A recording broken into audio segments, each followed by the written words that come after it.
The goal of this video is to explain how Bitcoin works under the hood, to give a clearer idea of what it really means to own, send, or mine Bitcoins. First, a brief high-level overview of what Bitcoin is. At its core, Bitcoin is just a digital file that lists accounts and money like a ledger. A copy of this file is maintained on every computer in the Bitcoin network.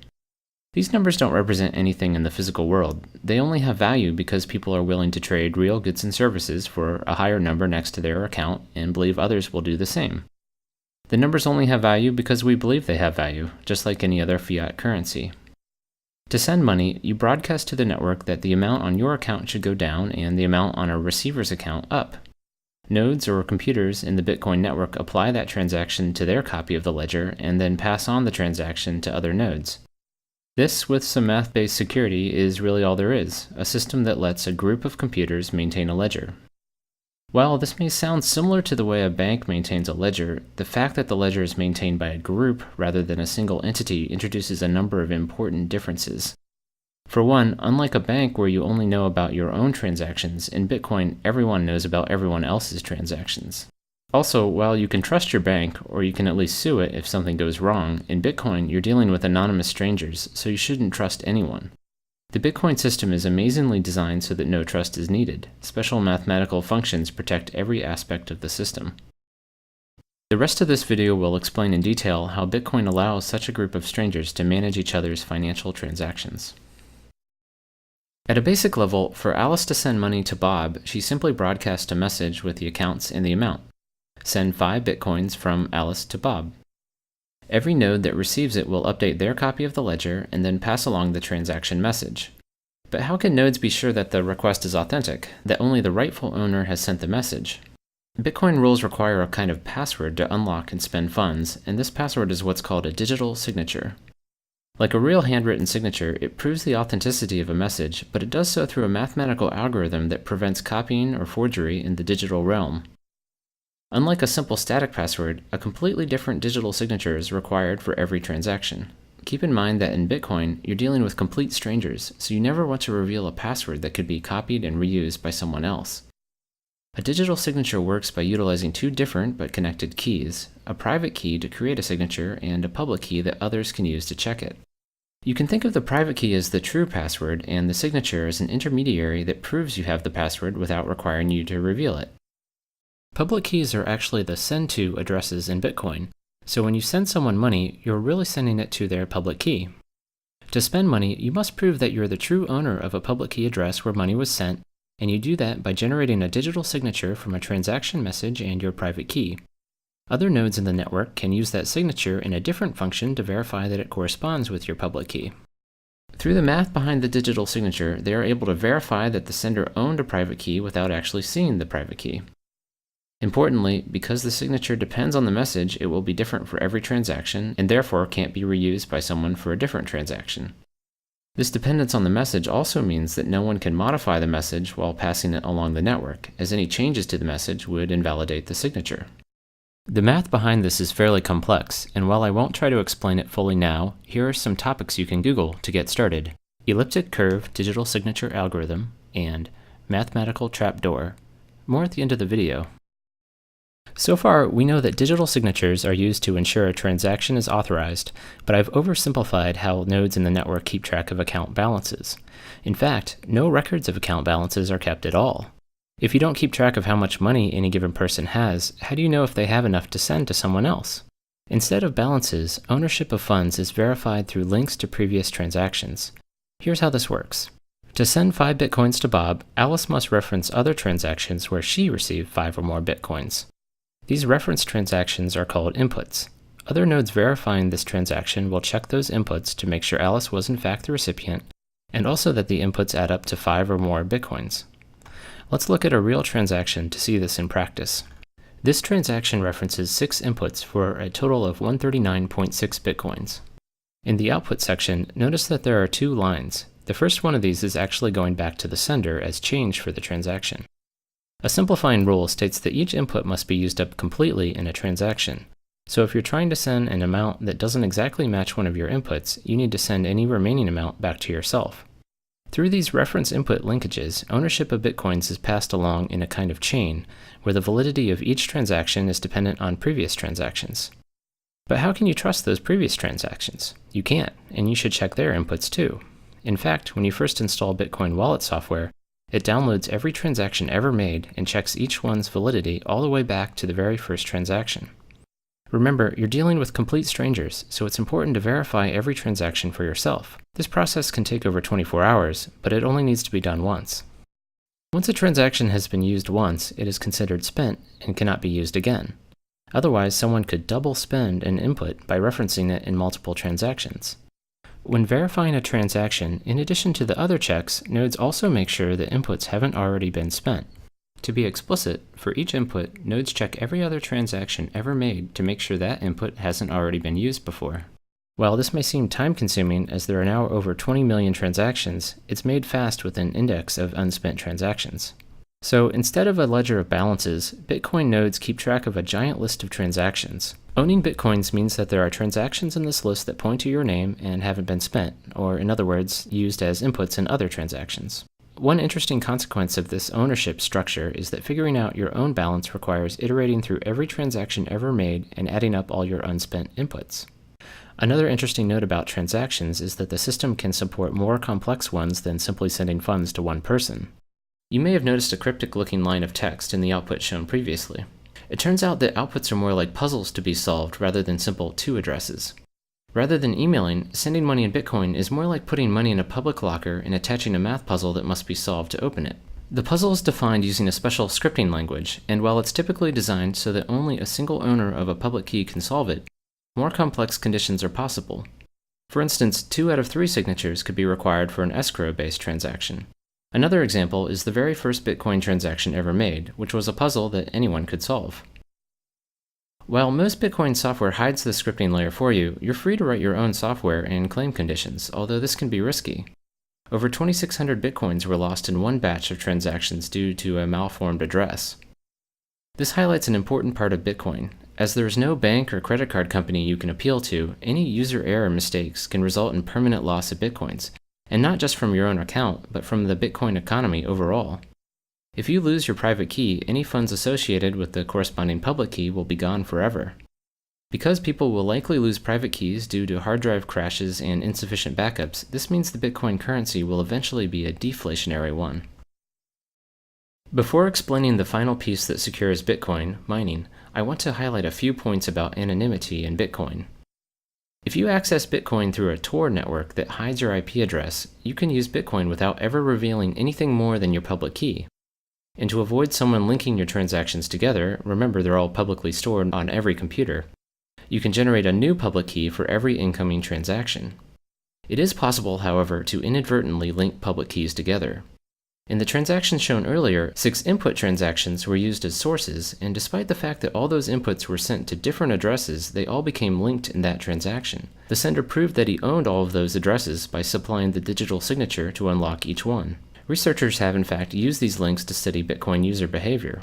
You might think that generating a public key receiving address could potentially create a link to your true identity, but even this step is anonymous and amazingly can be done with no connection to the network. You simply click a button in your wallet software and it randomly generates a new private and public key. Because there are so many different possible addresses, there's no reason to even check if someone else already has that key. Compare this to signing up for an email address where almost everything you might try has been taken. In fact, if you did guess someone else's key, you would have access to all their money. This is the total number of possible Bitcoin addresses. These large numbers protect the Bitcoin system in several ways, so it's useful to try to appreciate just how big they are. Some estimates for the number of grains of sand in the entire world are around 7.5 million trillion. Now imagine that every grain of sand represented an entire other Earth of additional grains, and you're still much smaller than the possible number of Bitcoin addresses. Let's recap Bitcoin security so far. By verifying the digital signature, we know that only the true owner could have created the transaction message. And to make sure the sender actually has money to spend, we also check each referenced input, making sure it is unspent. But there is still one large security hole in the system that can make this unspent check unreliable, and this has to do with the order of transactions. Considering that transactions are passed node by node through the network, there's no guarantee that the order in which you receive them represents the order in which they were created. And you shouldn't trust a timestamp because someone could easily lie about the time a transaction was created. Therefore, you have no way to tell whether one transaction came before another, and this opens up the potential for fraud. A malicious user, Alice, could send a transaction giving money to Bob, wait for Bob to ship a product, and then send another transaction referencing that same input back to herself. Because of differences in propagation times, some nodes on the network would receive the second double spending transaction before the one to Bob. And when Bob's transaction arrived, they would consider it invalid because it's trying to reuse an input. So Bob would be out both his shipped product and his money. Overall, there would be disagreement across the network about whether Bob or Alice had the money because there's no way to prove which transaction came first. In light of this, there needs to be a way for the entire network to agree about the order of transactions, which is very much a daunting challenge in a decentralized system. Bitcoin's solution is a clever way to both determine and safeguard the ordering through a kind of mathematical race. The Bitcoin system orders transactions by placing them in groups called blocks and linking those blocks together in something called the blockchain. Note that this is different from the transaction chain we discussed earlier. The blockchain is used to order transactions, whereas the transaction chain keeps track of how ownership changes. Each block has a reference to the previous block, and this is what places one block after another in time. You can traverse the references backwards all the way to the very first group of transactions ever made. Transactions in the same block are considered to have happened at the same time, and transactions not yet in a block are called unconfirmed or unordered. Any node can collect a set of unconfirmed transactions into a block and broadcast it to the rest of the network as a suggestion for what the next block in the chain should be. Because multiple people could create blocks at the same time, there could be several options to choose from. So how does the network decide what should be next? We can't rely on the order that blocks arrive because, as explained with transactions above, they may arrive in different orders at different points in the network. Part of Bitcoin's solution is that each valid block must contain the answer to a very special mathematical problem. Computers run the entire text of a block plus an additional random guess through something called a cryptographic hash until the output is below a certain value. A hash function creates a short digest from any arbitrary length of text. In our case, the result is a 32-byte number. Here are some examples of the specific hash function Bitcoin uses, SHA-256. Note how much the output changes in result of a single extra period at the end of the third example. The output is completely unpredictable, so the only way to find a particular output value is to make random guesses. It's very much like guessing the combination to a lock. You might get lucky on your first guess, but on average it takes many guesses.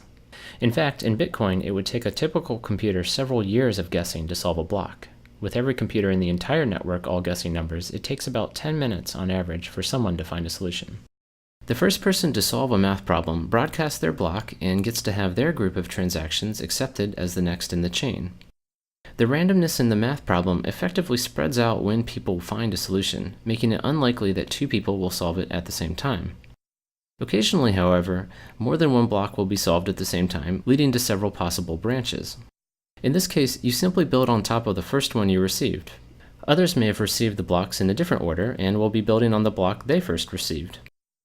The tie gets broken when someone solves the next block. The general rule is that you always immediately switch to the longest branch available. The math makes it rare for blocks to be solved at the same time, and even more rare for this to happen multiple times in a row. The end result is that the blockchain quickly stabilizes, meaning that everyone is in agreement about the order of blocks a few back from the end of the chain. The fact that there's some ambiguity in the end of the chain has some important implications for transaction security. For instance, if your transaction finds itself in one of the shorter branches, it will lose its place in line within the blockchain. Typically, this just means it will go back to the pool of unconfirmed transactions and be included in a later block. Unfortunately, this potential for transactions to lose their place opens the door to the very double spend attack that was our original motivation for an ordering system. Let's look at how a double spend attack would work in the system described so far. A fraudster, Alice, sends money to Bob. Bob then waits for the transaction to get confirmed into the blockchain and then ships a product. Now, because nodes always switch to a longer branch, if Alice can generate a longer branch that replaces the transaction to Bob with one to someone else, his money will effectively get erased. Bob's transaction will initially get tossed back into the unconfirmed pool, but since Alice has replaced it with another transaction that uses its same input, nodes will now consider Bob's transaction invalid because it's referencing an already spent input. So how does the ordering system prevent Alice from defrauding Bob? You might think that Alice could pre-compute a chain of blocks to spring on the network at just the right time, but the math puzzles in each block actually prevent this. We need to look a little deeper into the cryptographic hash explained earlier to fully understand why. As mentioned previously, solving a block involves trying to get the cryptographic hash of the block to be below a certain value, and you do that by trying different random numbers at the end of the block. Once solved, the hash output is like a fingerprint that uniquely identifies that block. If even a single character in the block is changed, the block's hash would be completely different, just like we saw before when an additional period was added.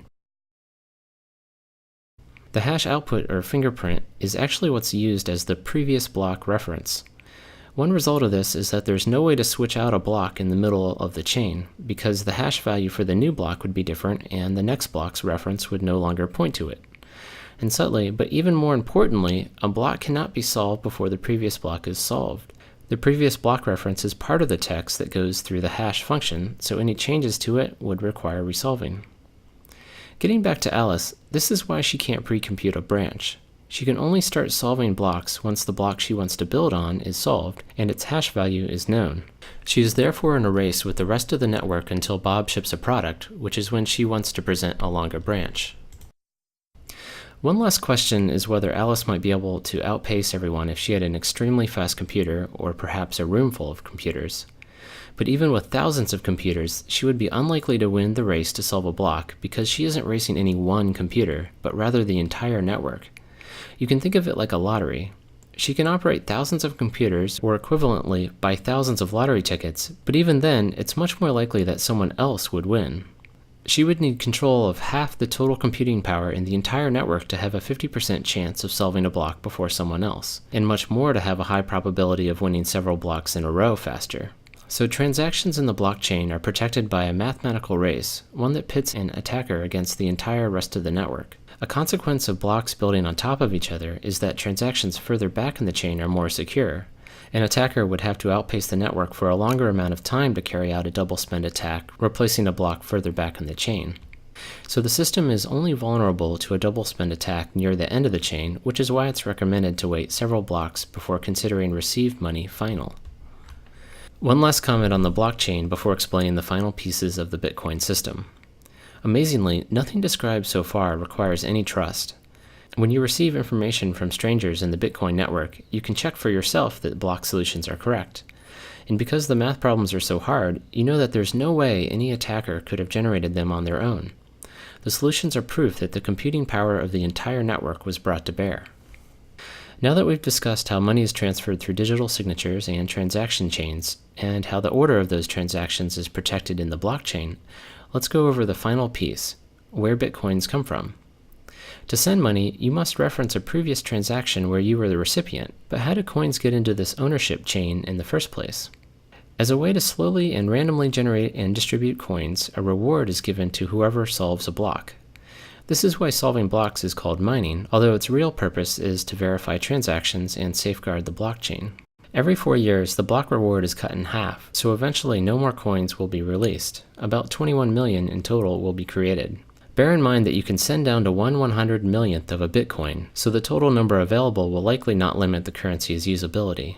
Once the block rewards cease, what incentive will miners have to process transactions?